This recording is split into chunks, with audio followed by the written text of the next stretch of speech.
So maybe we'll start. I don't know if we're kind of on time here, so we'll go, and then I'll take up a few minutes to start off, and hopefully a few others will join. So welcome to this session called Experimenting with New Forms of Collective Action. My name is Roxanne Dubois. I work at UNIFOR, which is a national union. I'm based out of Toronto, and my role there is to be Director of Strategic Planning and Development, which is a title that just means I do a lot of special projects and large campaigns, and a lot of the things that the union is involved in, including a little bit of organizing and many other different kinds of campaigns. So I'm thrilled to host this session. We have two presenters, and we have a discussant that will help us kind of highlight some of the topics that are interesting to continue digging into. So I will just proceed to a bit of an introduction. So first we have Phela Townsend from Rutgers University. She's Phela is going to talk about building worker power in the digital age. And then followed by Laurence Dubuc, who will speak about visual artists' agency in the context of precarity, what roles for artists run centers. So Laurence is from Université de Montréal. And then we also have Charlotte Yates from the University of Guelph, who will help us at the end to kind of draw some interesting points from both of those presentations. So if that works with everybody, we'll just move on to the first presentation. So I will pass it on to Phela. If you're ready, go ahead and share your screen, and we're all ears.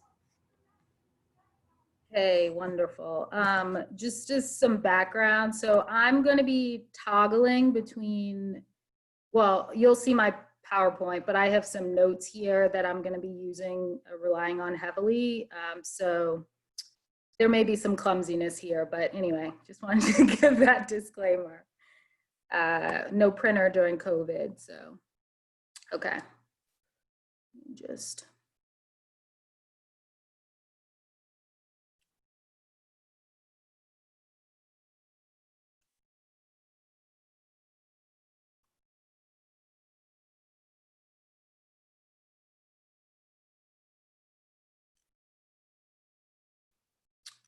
Give me 1 second.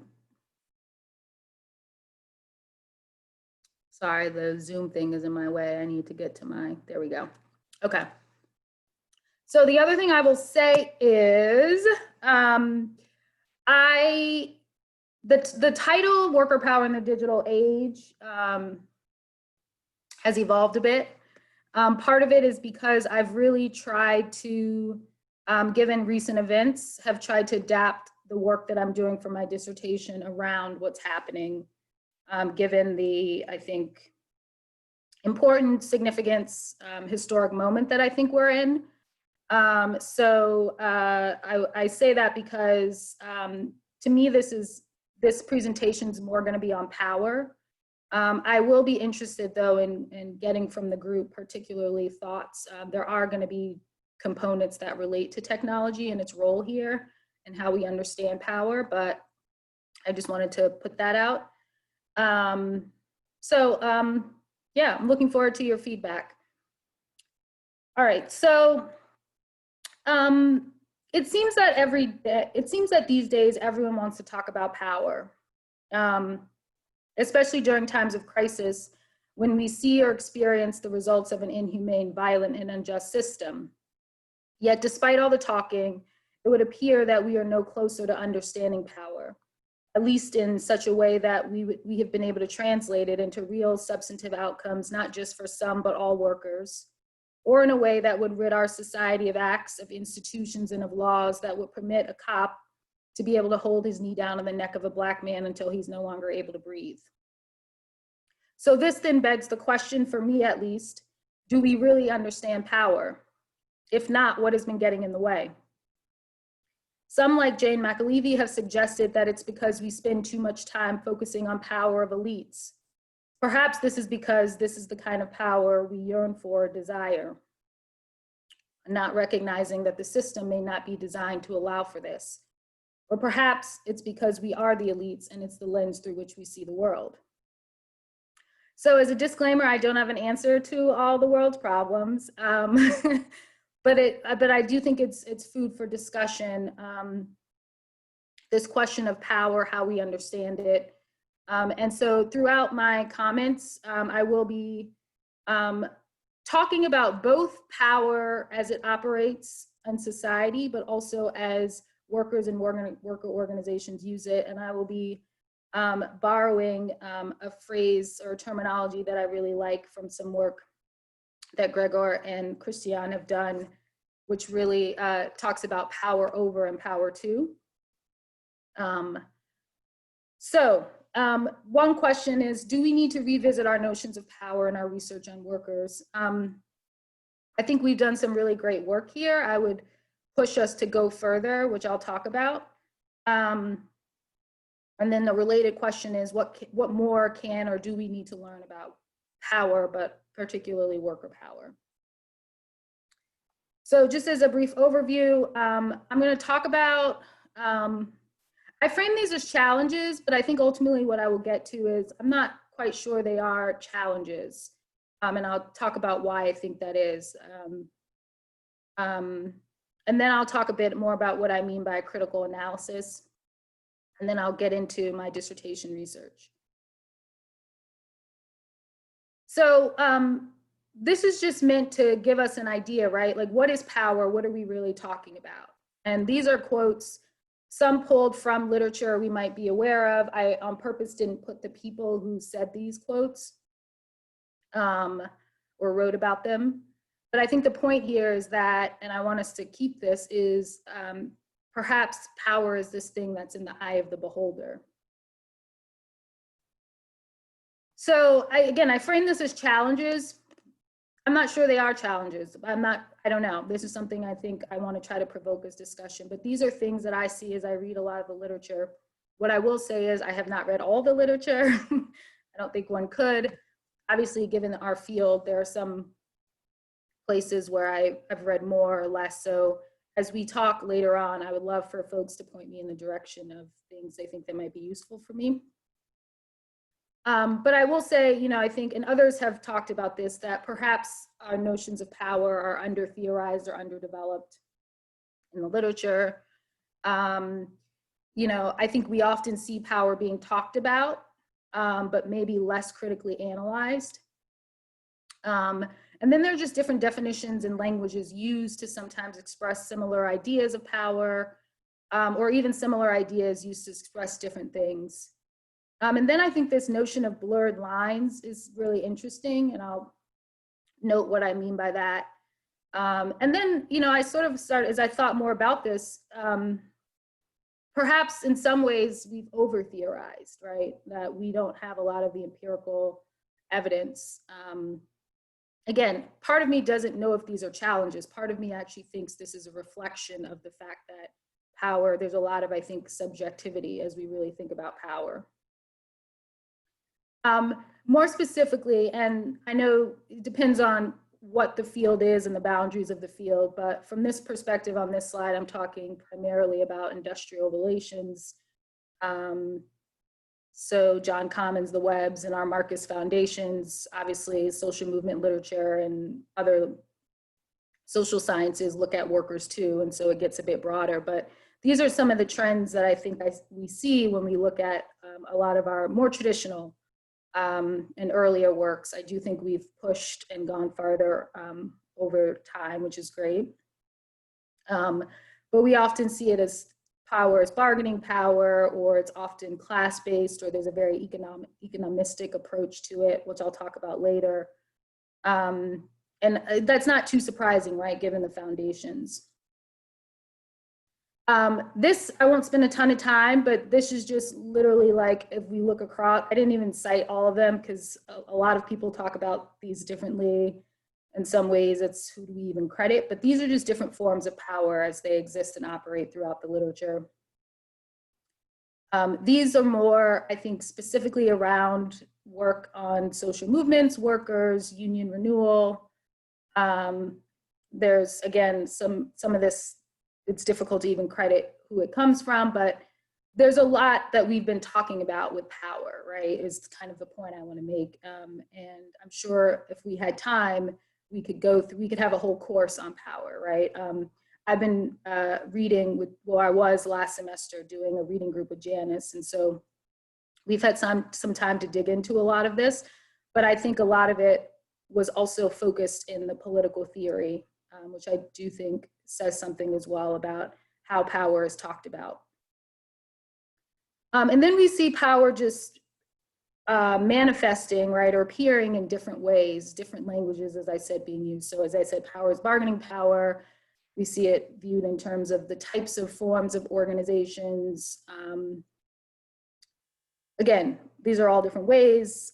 I'm going to be hoping that Gregor has things to say, others as well, but definitely have been looking at some of the stuff that he and Christian have written on this. Again, going back to an earlier comment I made, is this really this question of is power in the eye of the beholder?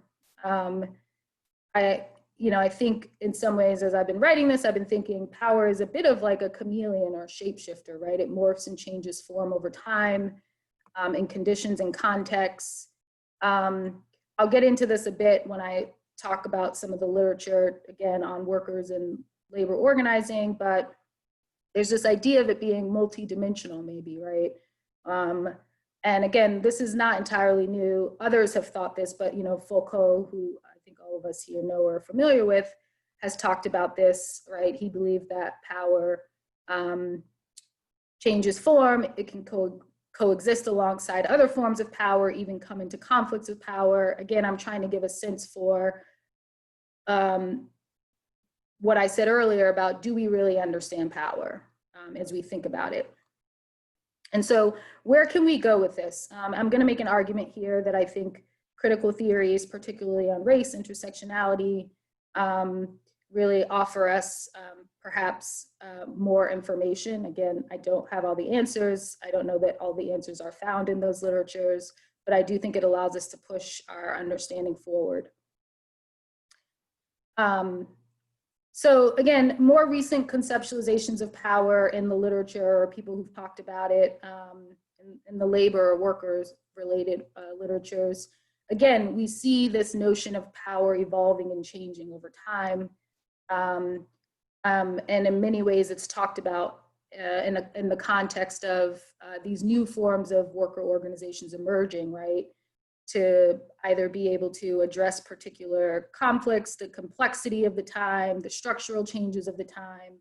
I think while it's not, at least in our literature, talked about enough, definitely there's anecdotes, people that I've talked to in my work and interviewed who talk about, people who lead organizations. They began these organizations because they didn't feel seen or heard from the more traditional parts of the labor movement. At least, again, this is US based.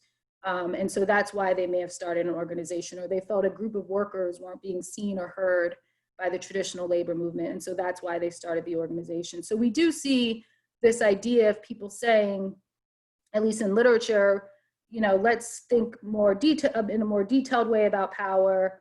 And folks have done this, right? We see a more expanded nuance and dynamic view over time. So this call to see power as contextual, is multidimensional. This is from Gregor and Christian. Seeing power, the resources and power resources and capabilities, right? Not just as a function of the relationships between actors, but also looking at the actual organization itself. And I said I would add this, but it's also possible this is part of your point, Gregor. So, but I think this idea of power over shaping power to is a really important part of this as well, as we think about resources and capabilities of labor organizations in particular. This is something I'm hoping to be able to look at in my dissertation research. I've bolded these last 2 points because I really think it does offer a through line to this piece that I'm going to talk about what critical theories around race and gender and intersectionality can offer us as we think about power.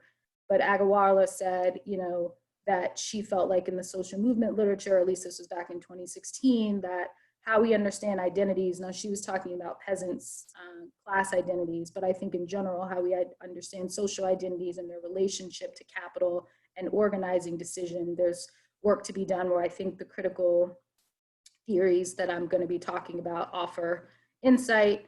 And then Kimberly Crenshaw, of course, who's seen as the sort of mother of intersectionality, talks about how we need to better understand how identities and power work together from context to context. So moving towards this more critical analysis of power. So again, these are just some that I have been exposed to. There are, I'm sure, more.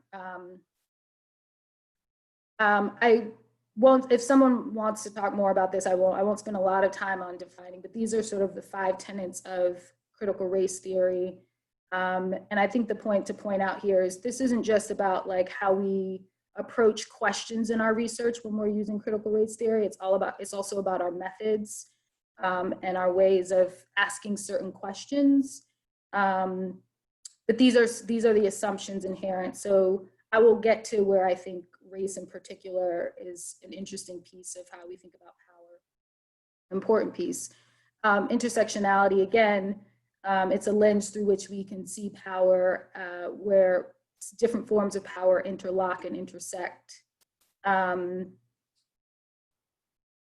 So just looking at literatures quickly, well, this slide quickly, I'm going to move to my notes, backing into my notes, but some of you may or may not be aware, some emerging scholars, young authors in our field, like Maite Tapia, Tammy Lee at Rutgers with me, have really been trying to push the field of industrial labor relations to having a more critical analysis of our work.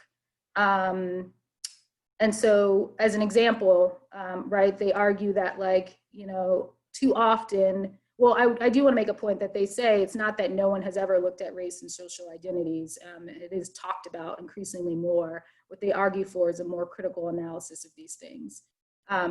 And so, right, as an example, often unions and labor organizations are seen as inclusive and equitable organizations of social justice. There's not a lot of work often, or there can be more, I would say, that really sort of challenges that assumption. Other work has argued for us to, again, move beyond a more economistic class identity as ways of how we think about organizing workers. And I just want to say, you know, the recent protests, COVID even, right? I mean, these are issues where we see it goes well beyond who people are as workers in the workplace or as class, right? And so workers are out protesting, not just in a COVID context for better safety protections, but even through these protests, right? I mean, these are workers who, we don't live single issue lives, right? So this is sort of, right, what this argument is of moving beyond this sort of economistic class identity understanding. And then I'm sure a lot of us are familiar with Nancy Fraser's work.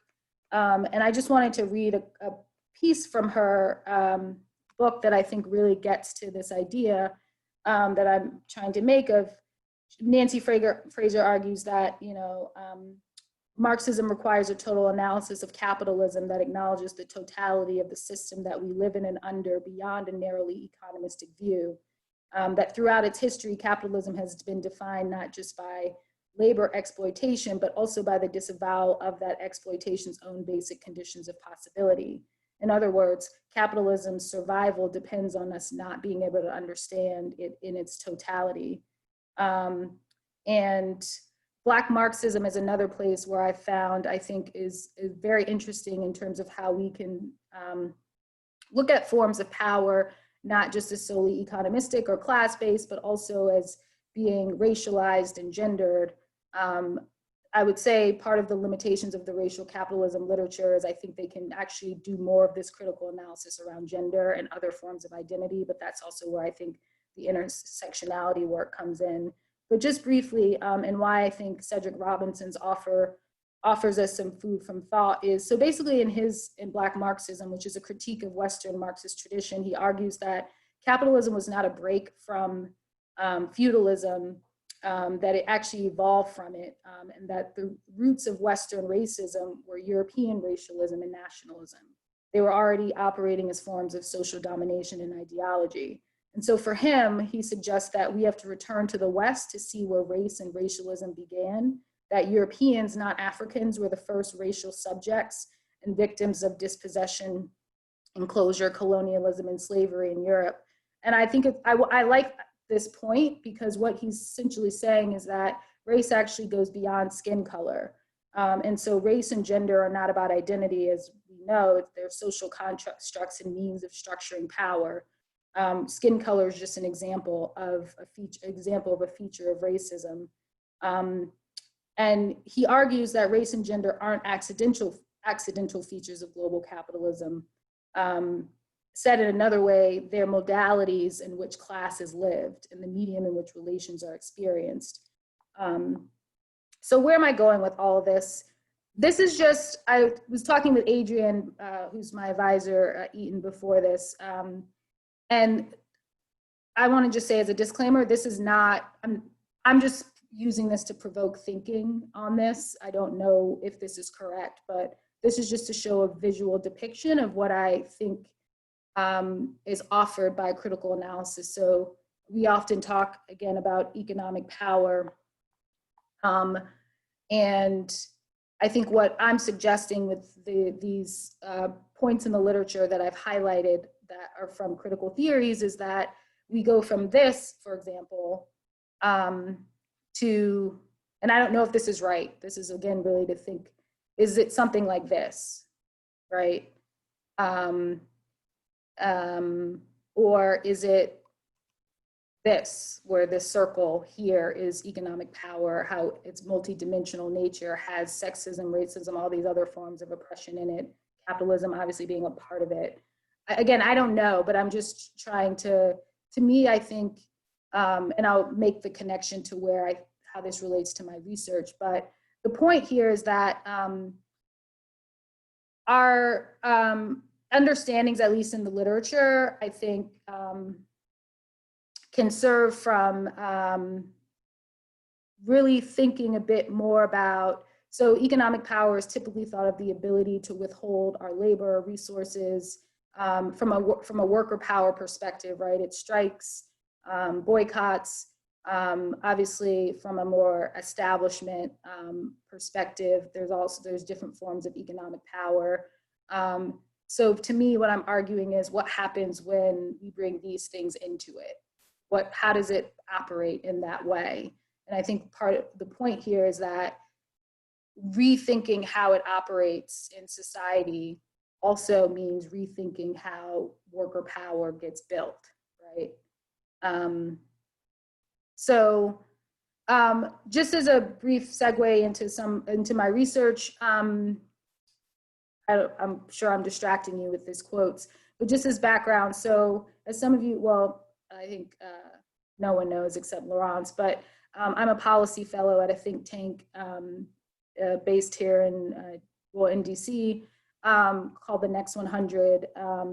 And so in some of my work there, I wanted to interview labor leaders of different types of labor organizations. And one of the questions was, what is worker power to you, right? Because everyone's talking about worker power, how we build it for the 21st century.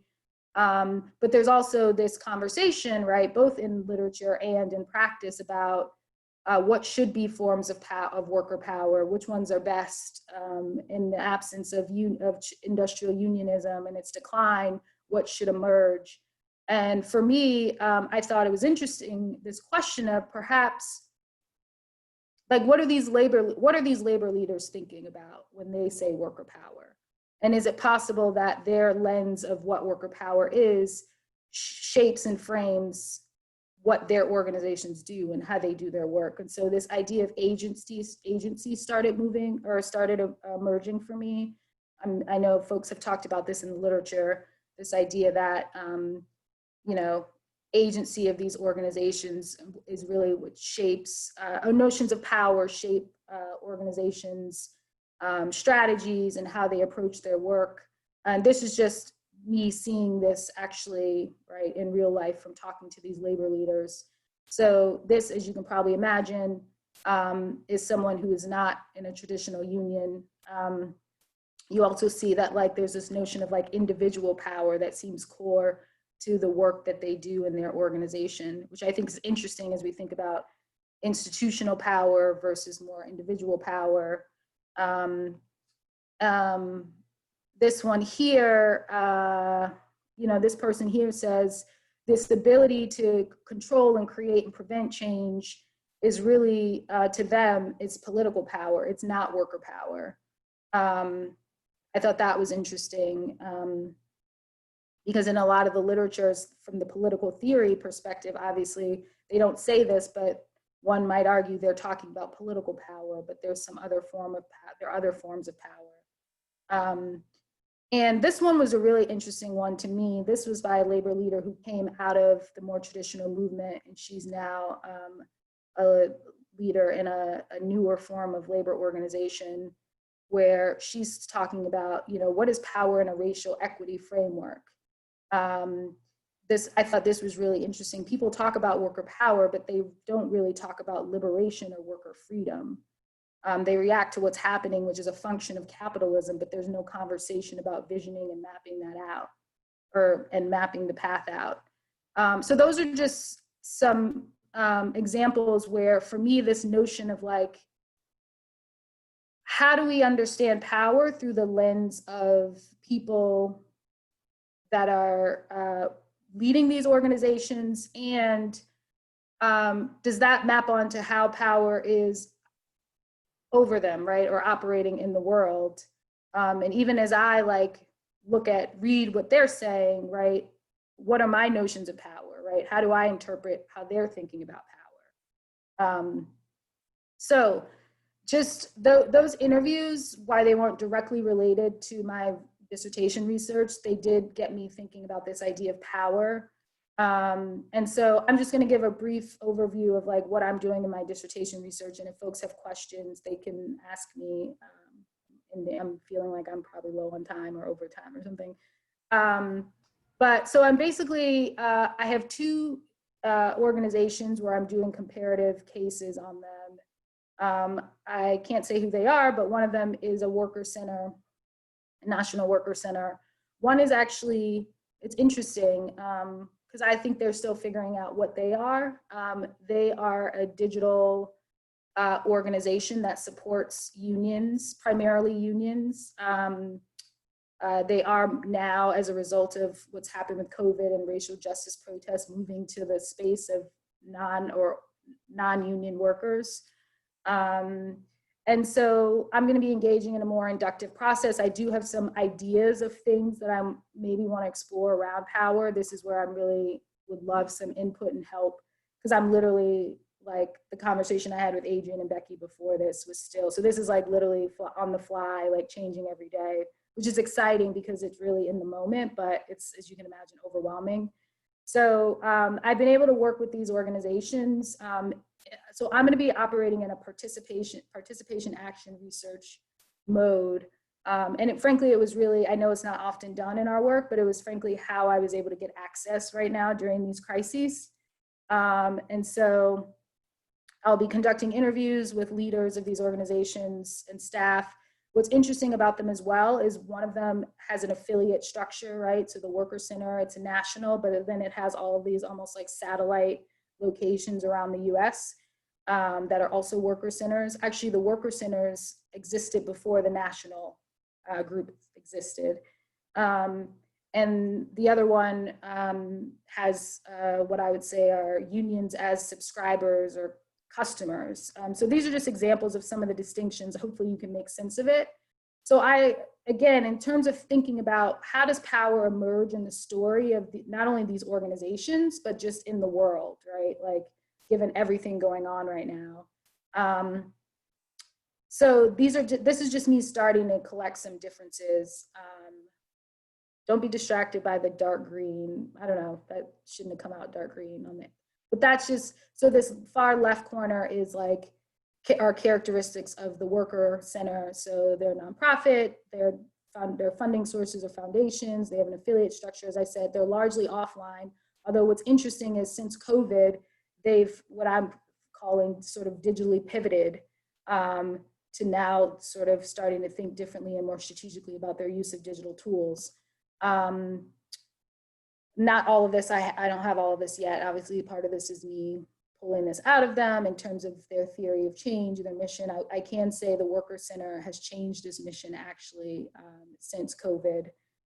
So there's a lot here, there's a richness here. So not only will I be doing interviews, but I'll also be able to engage in observation as I work in and alongside these organizations in various ways. We've been trying to structure my engagement so that I have time and bandwidth to be able to be in both organizations. I see the speaker coming on, so I'm gonna maybe a few more minutes and then we'll have to move on. Yeah. I'm just gonna give a quick rundown of some of the, I don't have a slide on it. The only other slide I had on this was just me starting to piece together what's different about the workers that these organizations represent, but I just wanted to read through some of the questions that I'm thinking about. Again, how this worked was like, I had access, I had this notion of power in my mind, both as it operates, so power over, as well as power to, right? So how these organizations leverage power or use power. But the cases sort of came, it's been on the fly, things have been crazy, literally. So I'm kind of building the plane as it goes. So these are just some ideas I have for things that I'm curious about digging into, if possible. I know I need to narrow this, but obviously, how can we understand these case organizations through theories of power? Again, how power over, again, power as well as power to. How might this differ from like our traditional understanding of unions, right? A lot of the literature on union renewal obviously focus on unions. And so these are different types of organizations. Obviously, Janice Fine has done a lot of work on worker centers. But this other digital organization, I think, is a really interesting newer model. Or at least from a technological standpoint. Again, are our current understandings of power sufficient for how we understand power over, power to? Again, going back, so I'm interested in forms of power through a lens of intersectionality, which is what I was trying to show earlier, or through a critical race lens. But to me, intersectionality is probably one of the most significant because it's sort of pushing forward not just race, but gender, class, and all these other forms of power. And then there is something here about technology as an aspect of power. There really hasn't been a lot of theorizing around power or technology as power. And so this is a really interesting one. And then again, this notion of like agency through the mind of the leaders and how they run their organizations and how they organize their work, I think is a really interesting one. Issue framing is another thing that I think is going to be interesting here. And then obviously this notion of power resources and strategic capabilities, I'm very interested in. So I'll stop there. The only last point is that the empirical piece, I have great access, but now I'm trying to link the theory to the empirical piece. And so any input there would be greatly welcomed. And I'm sorry, I'll stop. No, that was great. Thank you so much. So I think that we'll just move on directly to Laurence. So Laurence, if you want to share your screen, and we'll get started.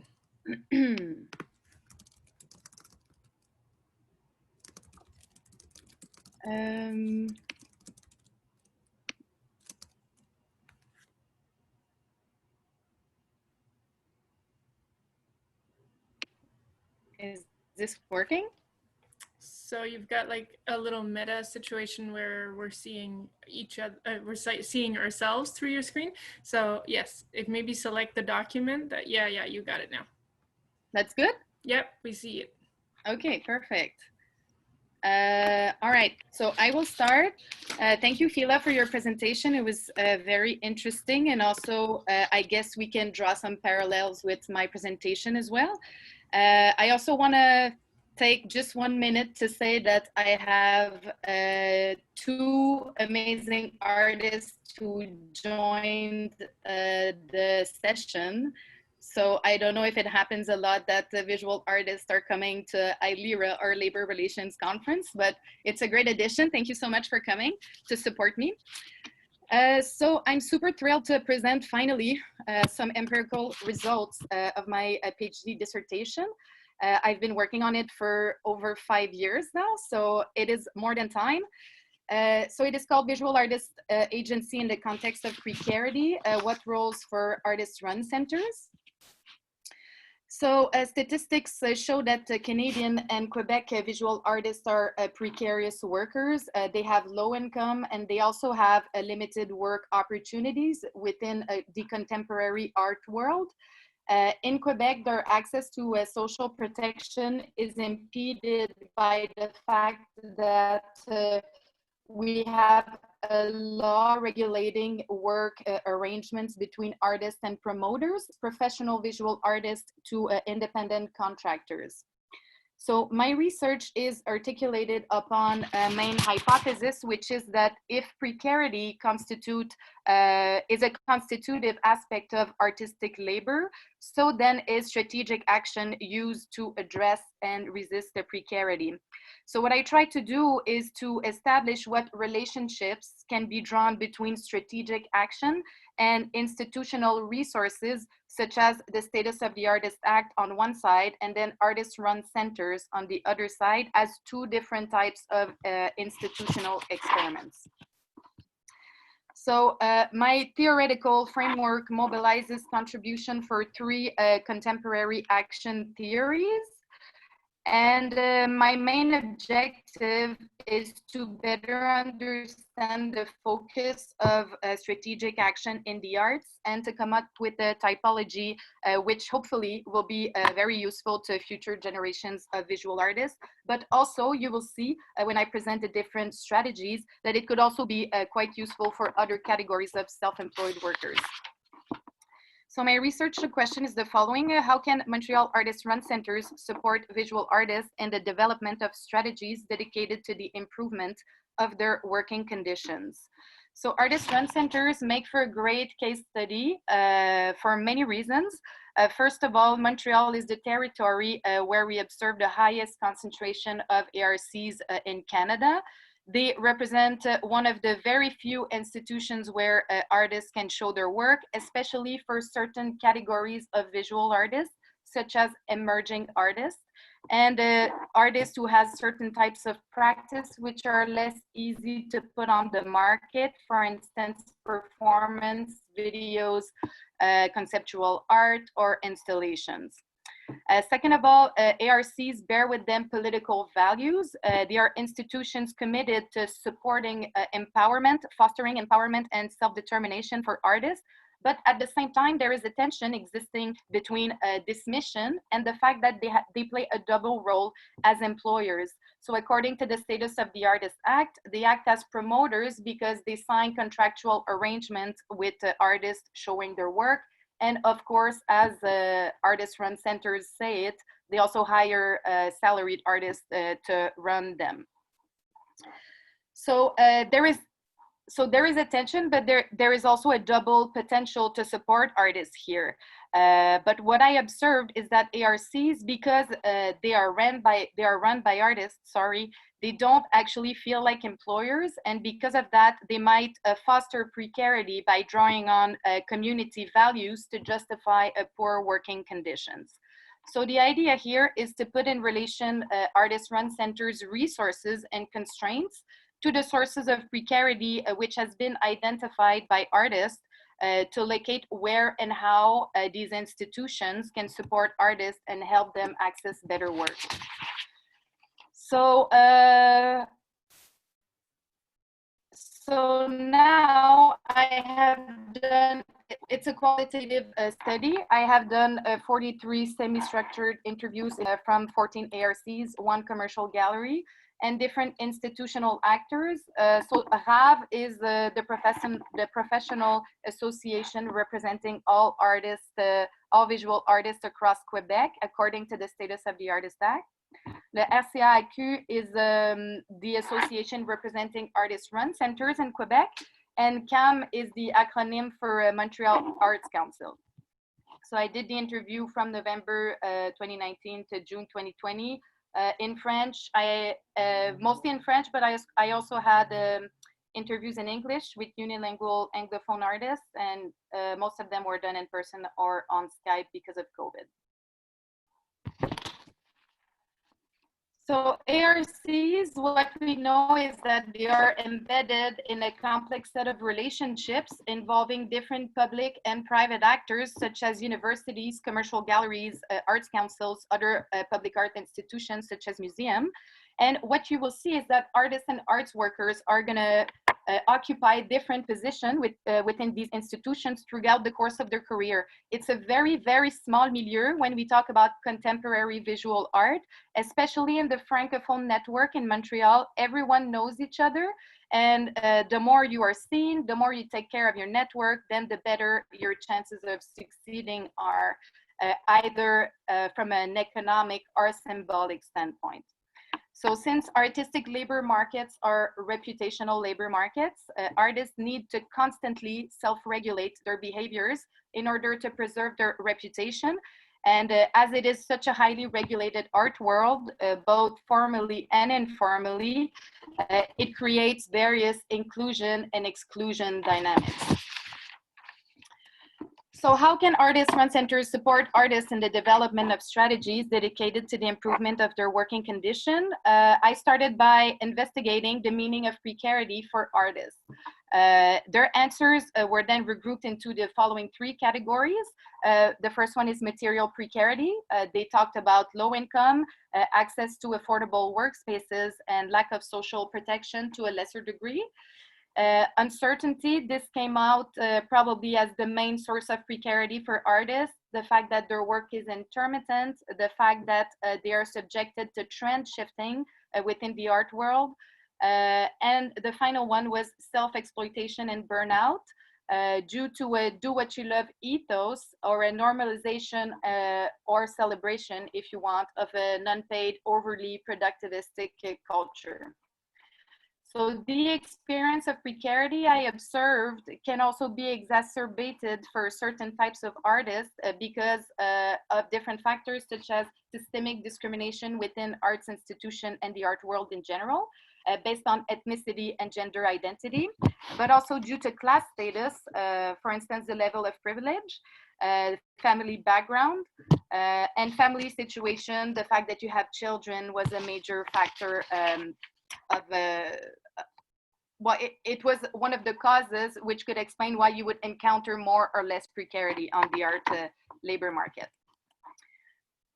So ARCs are very important and well-respected institutions in the art world, but they are perceived also as becoming over time apolitical and more bureaucratic structures.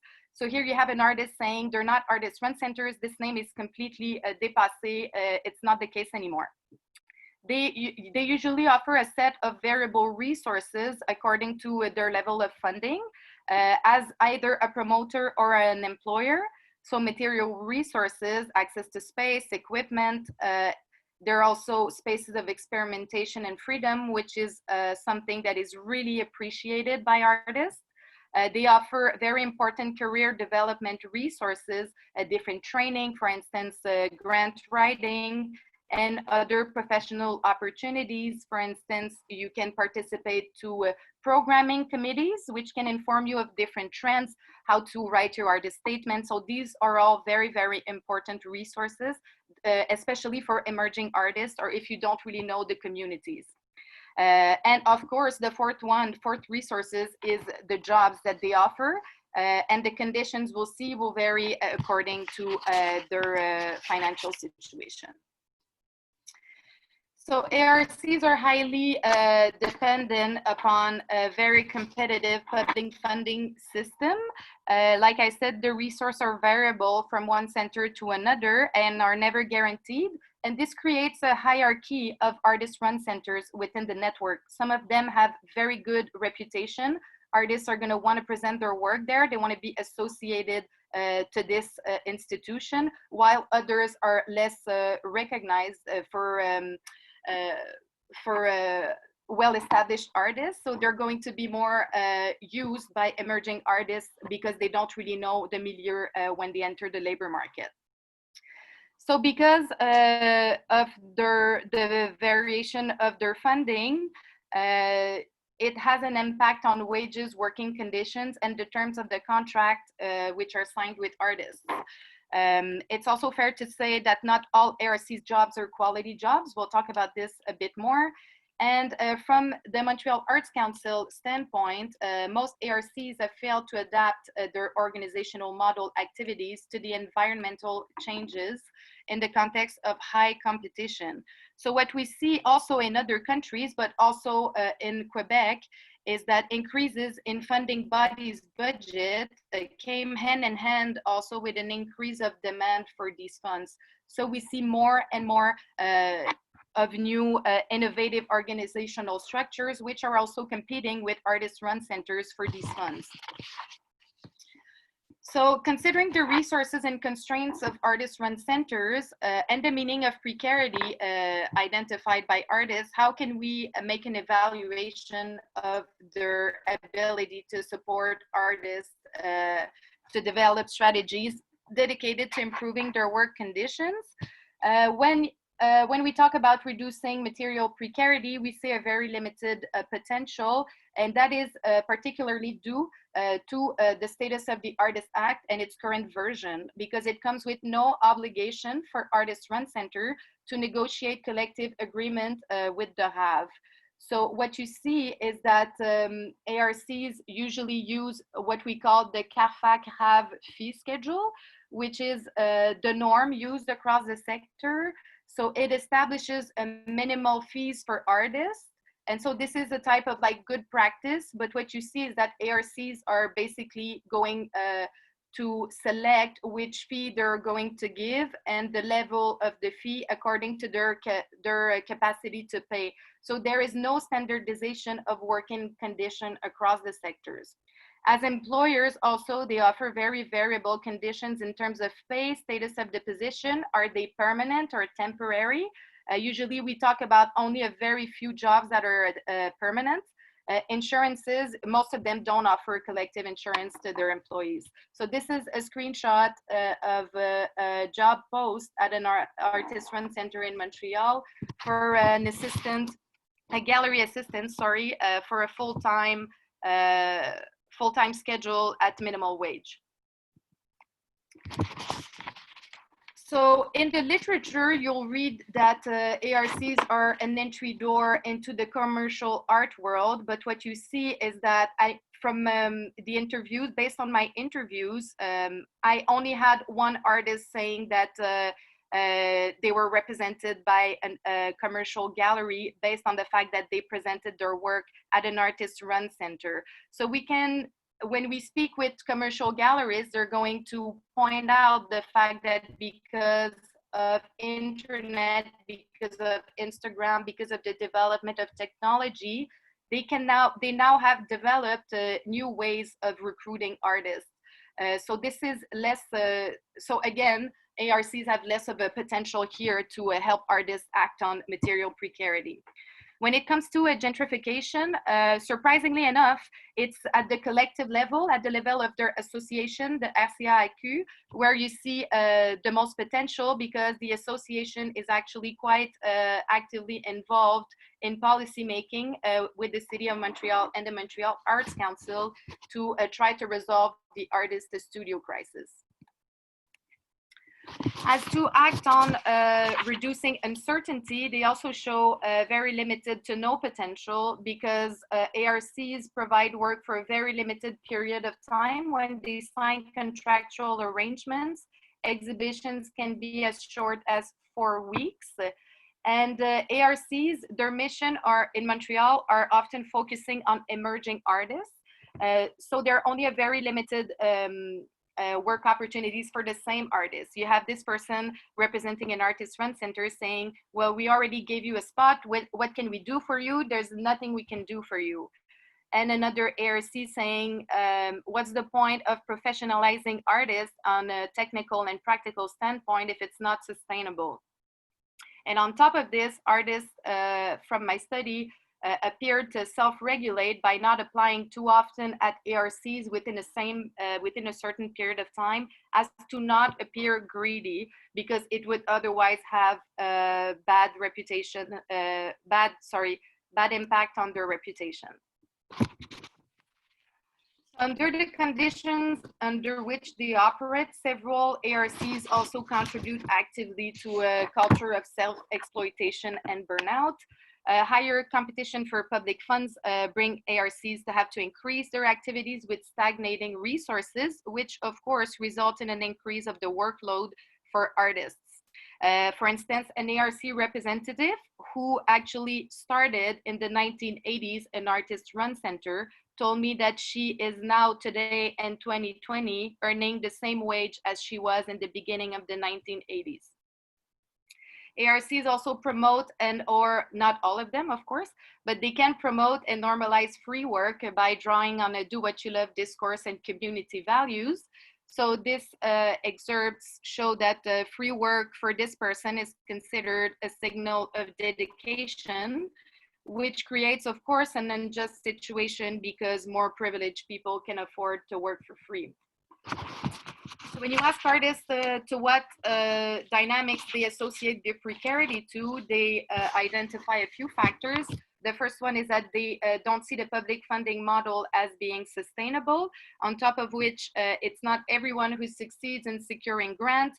The more you get grants, it's like an additive logic. It's like in academia, the more you get grants, the more you will get in the future.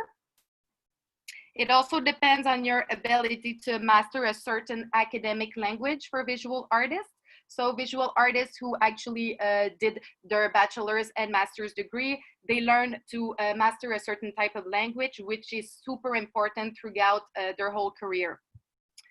Low private demand and market changes, more pressure, more competition, undervaluation of their labor value within the society, short-term institutional support as an obstacle to career progress. And this is very important because my research looks at artist-run centers, all right? And since we saw that they only offer limited work opportunity, this is definitely a place where we could start thinking about ways that artist-run center could offer resources to support artists on a more sustainable basis. Lack of solidarity. Artists, of course, are put in competition with each other for absolutely everything on the labor market, for grants, for work positions in universities, in artist-run centers, when they want to show their work. So of course, it creates a context where it is hard to generate solidarity, but also, and this was extremely important, in the interviews, they are brought to perform success at all times and being busy at all times, which of course do not create the favorable conditions to identify common grounds upon which they could organize. I also observed fragmented occupational identities. So our contemporary artists, they don't feel any sense of belonging to the professional association representing them. They feel more attached to the RCAQ, but the RCAQ represent structures and not individual artists. So they don't have the same mission and they don't advocate for the same resources on the political level.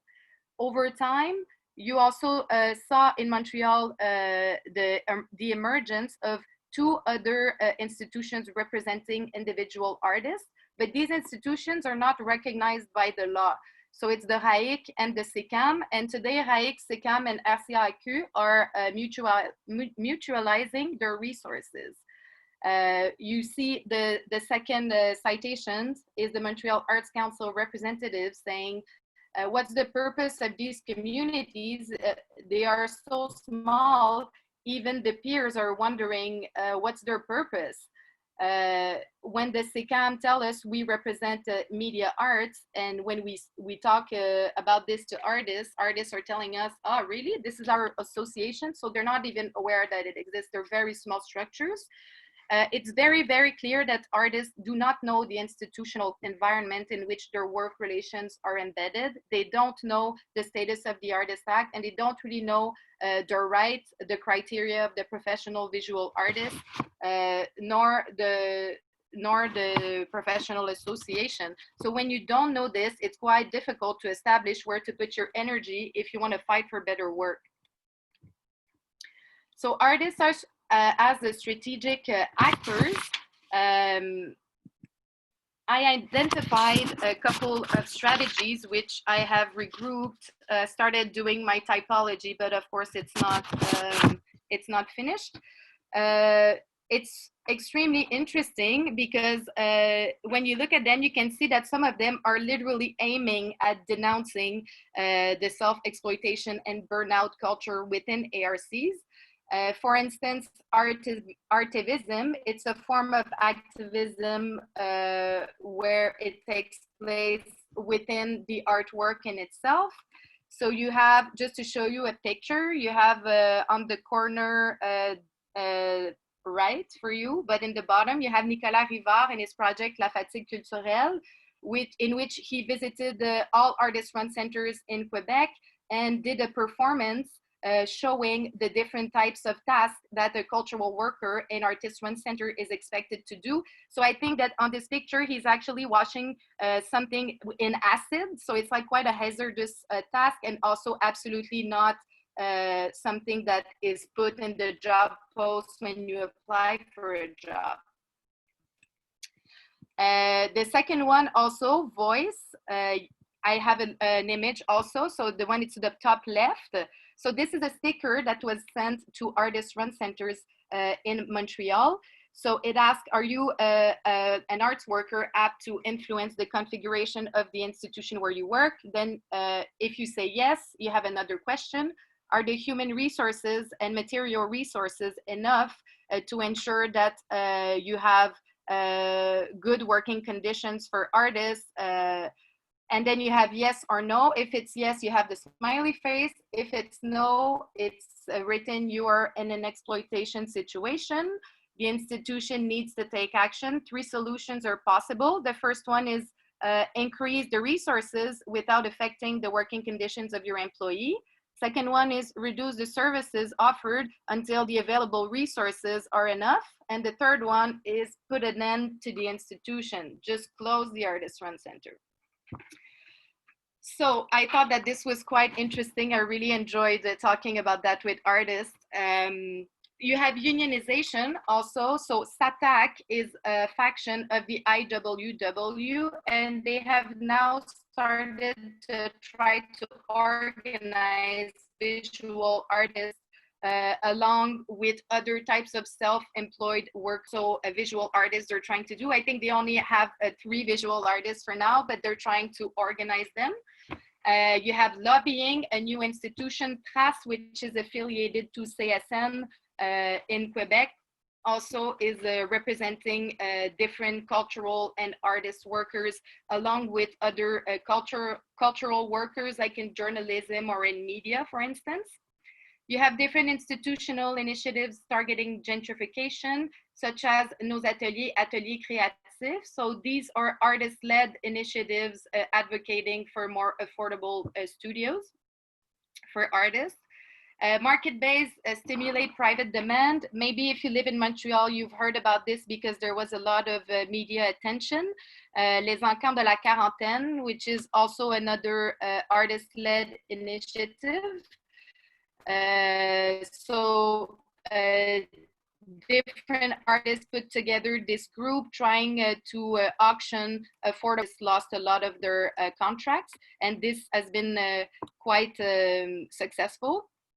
You see new entrepreneurial models of representation and sales modeled through Instagram, which don't go through commercial galleries. We know that commercial galleries take 50% cut of the sales of artwork. So you see that this model is also being, well, not that the model is being transformed, but you see other models appearing on the market, which are in competition with commercial gallery models.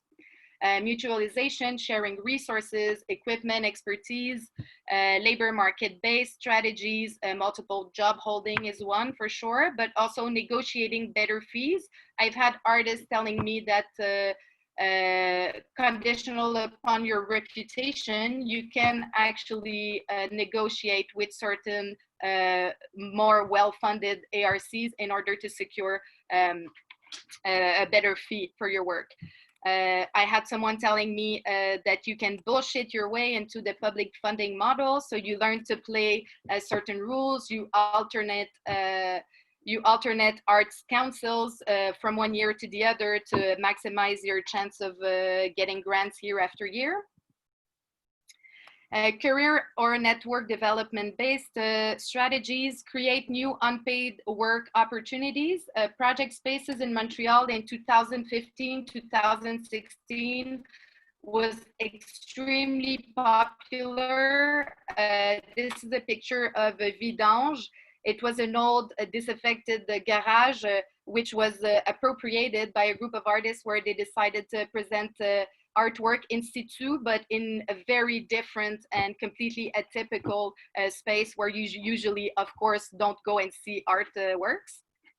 So this, you have to see it as an investment, and it's also an opportunity for artists because they're always enjoying showing their work and experimenting with new workspaces. Go international, schools do, for instance, acquire a diploma at a foreign institution or go on residencies. But this, of course, is not available to all artists. It clearly disadvantages artists from low-income background and artists who have children. And get involved in the arts communities, which also means work for free as an investment for the future. So what does it mean for ARCs in the institutionalized art world?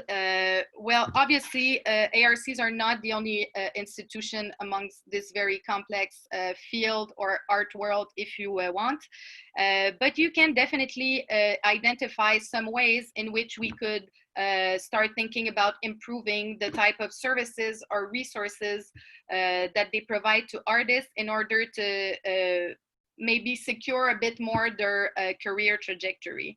So for instance, straightening ARC's relationships with institutions outside of Quebec, there is actually a structure, it's called ARCA, and it federates all artist-run centers across Canada.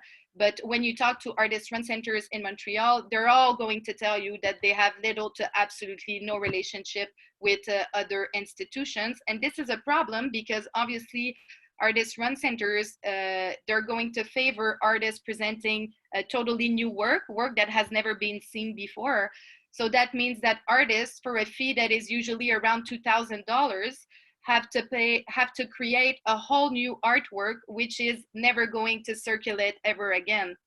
So this is asking a lot of artists, and this contributes to precarizing artists in an important way. So you could transform also a number of ARC's mandates or missions to answer to particular needs. For instance, some could offer affordable studios or studios for free for 2 years, a year. They could offer services to assist the production of promotional material because careers are going international. So artists could use, for instance, having a book written on their work. They could also use having promotional videos made of them. So these are actually not activities that are undertaken or always undertaken by artist-run centers. Advocate for an obligation to respect CARFAC-RAV fee schedule at all times to standardize working conditions across the sector. This is not a popular area. It's not a popular solution because it means that just like the sticker I showed you, it would mean that some artist-run centers would have to close their doors. Include educative workshops for artists focusing on their rights as self-employed workers. I think that this could be made with RAV or with SATAC. That could be a great way to mobilize artists and to also give them a very useful information that they usually don't have regarding what kind of rights they have. Dedicate time and resources are actually quite insular institutions. All artists are going to tell you, you go to openings and it's always the same 15 people. So you're always amongst artists, always amongst sometimes university professors, but I've had an artist telling me that her own dad is actually embarrassed to show up at an artist run center because he doesn't feel like he's at his place. Commit to a representation of BIPOC artists and other types of workers under management board. Encourage collective mobilization against a culture of free work and bad working conditions within art institutions. But this really has to come with a change of mentality, because like I said, it's like some of the artist run centers, they don't even see the problem in having basically bad working conditions, because for them it's just like being part of the community should be enough. And it's an investment, because if you work there for a while, then you can move on to another institutions where maybe, but there's never any guarantee, maybe then you'll get better work. And finally, this is a solution that I find very interesting, reducing their dependence upon both private and public money by becoming workers' cooperatives. And in my opinion, this would participate to maybe change the level of risk aversion that I observed within artist run centers when it comes to undertaking commercial activities. If the wealth is redistributed to the community, the artistic community, then maybe this would actually change their mindset when it comes to private money. And then it would also mean that they would have a more hybrid and maybe more sane budget, and also just have like a completely new and more innovative organizational model. Just to conclude, contributions to IR on the theoretical side, I guess I'm hoping to make a contribution of a better understanding of the relationships between precarity and strategic action by mobilizing or drawing on an interactionist theorization of the concept of field/art world. On the empirical side, I think the typology will allow for an important generalization potential in the context of a steady increase of atypical forms of labor across sectors. And of course, on the policy side, which is something that is of high interest to me, I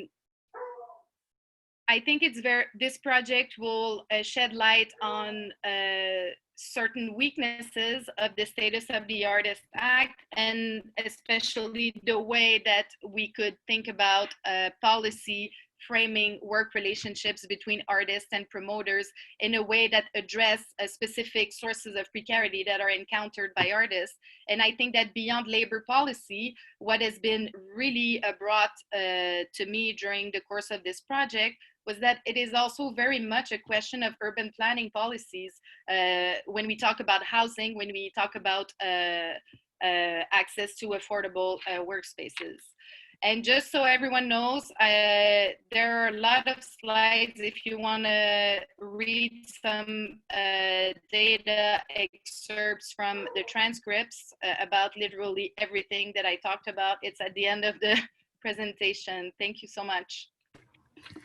Thank you so much, Laurence. So I wasn't the most strict timekeeper for these presentations, and I hope that our audience will forgive me, because I felt like there was some good momentum in these presentations. And so I'm glad that we were able to take some time. So what I would suggest is that if anybody here has questions for our presenters, why don't you put them in the chat? And then in the meantime, we'll go to Charlotte. Charlotte, if you wanted to maybe, I don't want to be too strict, although I do want to finish by 6:45, which I think is our deadline from what I recall. I'll double check that, but maybe Charlotte, I don't know if you wanted to take 10 minutes to comment, and then we'll see if there's any questions and we'll try to get them in before the end. So sure, go ahead. Sure. I was going to, so I want to say thank you both to Phela and Laurence. Interesting presentations, but also at one level seemingly very different. And yet I'm going to pose a couple of things where I think there are some threads in what you're doing that are similar and may actually shed some light on some of the work that you're doing. Clearly also you're at slightly different stages of your research, Phela, you're just starting your empirical work and your your theoretical work is evolving. And I think what's interesting about that is that I think it will evolve further as you dig into your empirical work. So I think by using that inductive method, you're going to find that to be the case. Whereas Laurence, you're clearly more advanced, but I am going to make a couple of comments about how I think you might pull out some of your findings so that they're sharper. And then I want to reflect a couple of things on some interesting similarities between your two pieces, because I think that can be quite revealing. So, and Phela, is it Phela or Phela? Phela. Phela, okay. Yeah, right. So, Phela, I find that your starting point is a very important one. I think often in industrial relations, we don't pay enough attention to questions of power, or we rely on the answers to power as somehow being simplistic. We kind of take an existing framework and then work from there. What I like about what you're doing is you're doing a deep interrogation into what is power. You're also bringing in a very interdisciplinary range of theories of power. And I think that's very important because I think it will allow you, as you do your empirical work, to perhaps offer some really new insights into, by focusing on worker centers, you'll be one of many people who are focused on worker centers, but I think you have the potential to make a contribution by perhaps approaching the study of worker centers with a different approach to power. I really, really applaud you, and I think for the focus on the intersectionality, but I like actually a little bit more, and you'll have to excuse me as I go back and forth between my notes. So what I like the way in which you've gone what I think is beyond intersectionality. Intersectionality theory can be very difficult to actually work empirically. It becomes very, very clunky, if you will. I like your notion of racial capitalism. I think it structures the economic and race and gender as integral to the theory of power. And I think that's a very interesting starting point. And hang on, I'm just going to set my timer so that I am mindful of time. So I think what I would encourage you to do is, one of your big challenges is going to be you've identified a number of variables and you've identified so many theories of power. You're going to have to distill that down, make some choices, and sometimes you're going to want to, in terms of those theories of power, you're going to want to figure out what fits well together to explain what you're trying to explain. So to some extent, if you are using that inductive method, do a little bit of the empirical and then reflect back on your theory. In other words, at least I think that may be where you need to go given the breadth of the work that you've been doing. I think there are a couple of questions that get raised here is, given the subject matter you're talking about, worker centers, post-COVID, COVID, there is an element to which your research has the potential to ask the question, and to some extent, Laurence, yours also. Although we're focused on work, we need to be careful about non-work. In other words, often we exercise power either outside of work or through identities that are non-work related. In other words, unions mobilize power around work and around that employment relationship. Yet both of you have chosen subjects, both the artist as well as in the worker center, using your gender and race theme in this period. A lot of what you're going to end up exploring is power that is exercised not through work, but because it's outside work or outside work identities. Artist identities are more than work, where artist is a deeper form of identity. Similarly, Phela, I think that you're going to find that a lot of the questions about what lies outside of work, how do people mobilize both resources and identities outside of work to bring to bear? And that will also, I think, be valuable for you, Laurence, in kind of pulling your work together. So I have so many. I think also both of you and I'm going to try and pull this together so that so I'm going to talk to Phela about failed power. In other words, power is a set of relationships. And sometimes those who are successful in exercising power means that there are others who are not, that become powerless, or at that moment are unable to exercise power. And to some extent, that question also is germane to you, Laurence. And power changes. I think one of the things that I like, Phela, about the way you're articulating is it's fluid. And that captures that relationship, but also that it's not static. It's not a set of, it's not money or something. It's actually relationships, and relationships that are contextualized in time and in place. And I think place here, technology plays an important role in both. And I want to talk a little bit, Laurence, a little bit more in yours about it, where I think potential is to interrogate, if not now, a little bit further in the future around the role of technology. But I do think for you as well, Phela, technology does need to be central. The post-COVID world, look at where we are right now. We're doing Zoom. I think we all miss our personal relationships. But this technology, 10 years ago, we didn't have this same facility with the technology. It wasn't as ubiquitous, and workers weren't using it, and artists weren't being impacted and using it in the same way they are.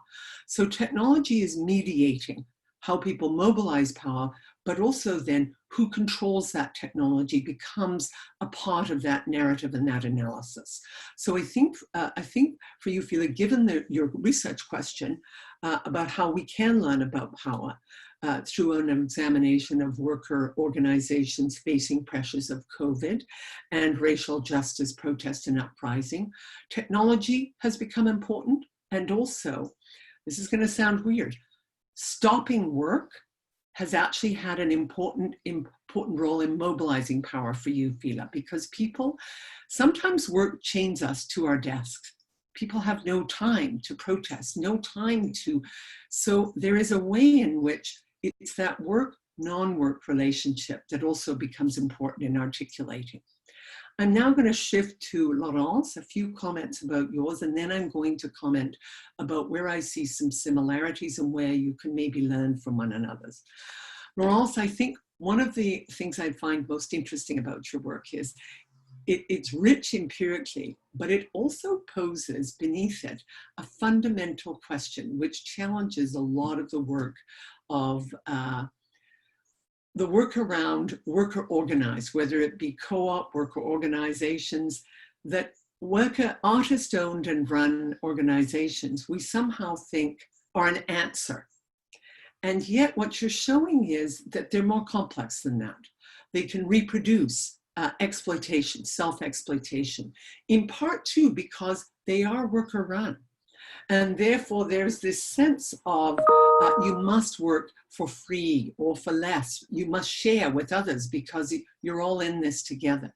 So what your study reveals is the real paradox of those artist-run organizations, that in fact at one level, they're striving to improve the working conditions, but yet ironically at the same time, they're reinforcing the precarity, the vulnerability, and that self-exploitation, which is already part of artists' work. So there's a paradox here that I think you're almost going to want to bring out, if not in the thesis, then I think somewhere else, because I think that that's a really important finding, because it also challenges us around, and again, Phela, this is something where it could be important to you. It challenges some of what we've proposed as our solutions. That in fact worker-run organizations may not be quite the panacea. And then the question is, how does power, how does strategic action reinforce that problematic experience? So I think that's very important. I also think I'd be interested, Laurence, in what I like is that richness of data. If I could see it pulled together in why do they adopt the different strategies they do? I think theorizing it around that will allow you to answer perhaps questions about why some worker artist-run organizations are more effective than others. And similarly, similar type of question can be used for worker centers, because some are more successful or they use different models. Why is that? And I think that's a question which is an important one if we really are looking for solutions, but also you're looking at, Laurence, their strategic repertoire. And so why is that? Why do some have a different strategic repertoire? And you really have that richness of the empirical, so pull that out in that question about why do they use those different strategic repertoires. And I think also, I think you pull this out, but I think artists also occupy just that precarious work is a really important part of your thesis. Because at one level, it's very easy for us to say, well, of course, artists are precarious. We accept it as almost without question. And yet precarity must be interrogated. And why do we? And it speaks to the value of the work, but also the structuring of the employment relationship. You talked a little bit about some of the galleries. They're the ones with power in that world. And they reinforce that precarity. And then you talk about strategies like using Instagram and others as ways of getting around those power relationships. So I think, and again, Phela, I think those strategies to get around those power relationships are interesting. So I'm going to end on a few comments about interesting similarities between your two. So in a way, your two pieces are operating at two levels of analysis. Phela, right now you're at the level of a more abstract theoretical notion of power and then moving into the worker center. Whereas I think, Laurence, you started with the artist, the strategic action of the artist center. But there is a similarity between them because strategic action is in part related to power. What you're able to engage in as strategic action is shaped by the power you have and also those power relationships. I think it's also interesting, you're working with worker-centered, artist-centered, worker-centered organization, and they're they operate in the interstices, if you will, of private and public ownership. They're neither. And that may actually pose an interesting question about how their power is exercised, because they are not embedded in the employment relationship per se. They operate in between that. So that may open up some interesting questions. I do think precarity runs throughout both of yours, and I think that's core because I think it's becoming a dominant characteristic, not just of capitalism, but of racialized and gendered capitalism. Some people are more likely to be precarious than others. And I think in the artist world and in the world that you're talking about, Phela, race and gender play a very important role in the hierarchy within those workspaces and work. So I think that's very important. I think the different forms of power are also important. And Laurence, you don't express it in the same way Phela does, but when you talk about how artists use some of their identities and so on, that is very much about forms of power, but using different forms of power. I think finally, I want to end on this question of technology and intersectionality. And because I think technology does run through both of your presentations, but also I think it could be even more prominent. Like I found myself in reading your slides, Laurence, and the quotes, I found myself saying, how has technology impacted artists, the value of artists' work? Yes, you can use Instagram, but then you've got Spotify and Netflix, which is commodifying art's work in a way that I think changes the relationship and the power of the artist and the control over their work. And Phela, for you, technology again has that capacity to be both an organizer of power, but also potentially, I think with COVID, it has the potential to isolate I mean, workplaces that are going to be increasingly intermediated by Zoom, Teams, and so on, that's much harder to organize collective power then. When we're all in our own spaces, often miles away, we can use it, but it also, it means that collective form of organization, Phela, that comes out in some of your quotes. It's harder to do when people are technologically mediated. So I just think there's some wonderful, rich work here. And I want to say it's just been, for me, it's been fantastic to listen to you, to hear the work. And I look forward to reading more of the products of your work. And if I can ever give you more feedback, please never hesitate to ask me. So I'll end on that point. Thank you so much. So we are very, very tight on time. We have 5 minutes. There is no additional questions in the chat. So maybe what I'll do is, I don't know, Laurence and Phela, if you have any last comments or things you'd like to add before we kind of wrap up the session, now would be perhaps a good time. Oh, I see Gregor has his hand up. My hand up is just to say, Roxanne, do you have any reactions? Because in playing the role as chair, you don't get a chance to talk. So I'm inviting you to, if you wish to exercise that prerogative. Thank you. Well, all I'll say is I think that the work that you're both doing seems really interesting. It is applicable to you know, what I do in terms of non-traditional union organizing and looking at how to make unions as relevant as possible in these times. And of course, looking at creative occupations is part of that. And of course, tapping into some of the wide-scale protests that are happening is also part of that. And I think that there's a lot of potential at this crossroads to you know, bring the benefits of union and collective action and power to a whole generation of people who don't necessarily have access to that. So I think that what you're doing is very interesting, and I hope that you'll I'll follow your work, as I'm very interested in seeing what comes of it. But I don't want to take too much time, and we're kind of short on time anyway. So Laurence and Phela, do you have anything you want to add maybe as this specific? Oh, you did. Sorry, there was a question in the chat and I missed it. Sorry, let me get to it and then we'll just do a wrap-up comment. So the tech sector, it's a question for Phela.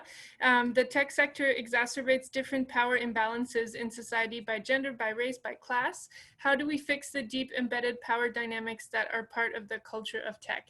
So big question for, so maybe some final comments, but Phela, why don't you try to respond to that question? Then we'll finish with Laurence and then we'll wrap up the session. Yeah, no, thank you so much for the feedback. Super wonderful, super helpful. I'm excited. I can't believe I'm excited about my dissertation. But I just wanted to say a couple things, and part of it, I think, hopefully gets at this question. So I can't agree with you more, Charlotte, in terms of the role of technology. I just want to say that, like, where I began, this was actually in two places that you highlighted. So one was actually looking at technology more centrally, and I hadn't abandoned it. I didn't get time to really get into it, but I actually think it's a really integral part of it. When COVID happened, I had like a month or two of anxiety because I was like, everything that this is like the holy, I mean, as tragic as this all is, it was like the holy grail for like what my research questions were about, which was really looking at the role of digital technology and building power. So it is something that I'm definitely going to be looking at, and this notion of the role of technology as it shapes power in different ways. The other thing I would just point out is one of my organizations is a digital organization. And so part of what I'm looking to pull out is some of the contrast between this worker center, which isn't as digitally forward, but that is trying to move towards it in response to COVID, and this other organization, which is more digitally forward, and sort of thinking about some of the questions you posed. The other thing is too, while I talked a lot about theory today, part of that is just because I've been pushed by my advisors to think more about it, but in a very practical sense, and this is actually what has allowed me to have access to these organizations I'm working with, the framing really has been like, how have these organizations responded to the pressures presented by COVID in these protests? and how and why do they make the decisions and strategies that they do, including the use of digital technology in that. And so I think what kind of seems obvious right now to me, but you've helped me to see, is how do I look at that and think of those things as in part a function of power, right? Like the decisions that they make, why and how, as it relates to power. So thank you for helping me connect that. Thanks. And Laurence, do you have any kind of parting remarks before we wrap up? Sure. Well, I just wanted to thank Mrs. Yates for the very useful comments. I definitely articulated my whole presentation on my empirical results, basically because, like I said, I was so excited I could present results finally after 5 years. But it's really good because the things you pointed out to in terms of more like theoretical comments, I feel that my research will address this. So it was validating. I just felt like really relieved. I was like, okay, good. I am on the right track. It's good. But also you named many extremely different areas that I could maybe underline more, or make maybe focus on them more as contributions than I thought of initially. So this is all very instructive, and I thank you very much for it. And I thank everyone, of course, who came. Thank you. So on that note, I think that we will thank everybody for participating tonight, and thank you, Charlotte, for the comments, and to Phela and Laurence for both of your presentations. Good luck with the rest of your projects, and enjoy the rest of the conference, everyone. So see you maybe around tomorrow on some of the sessions. Bye. And thank you to our tech lead.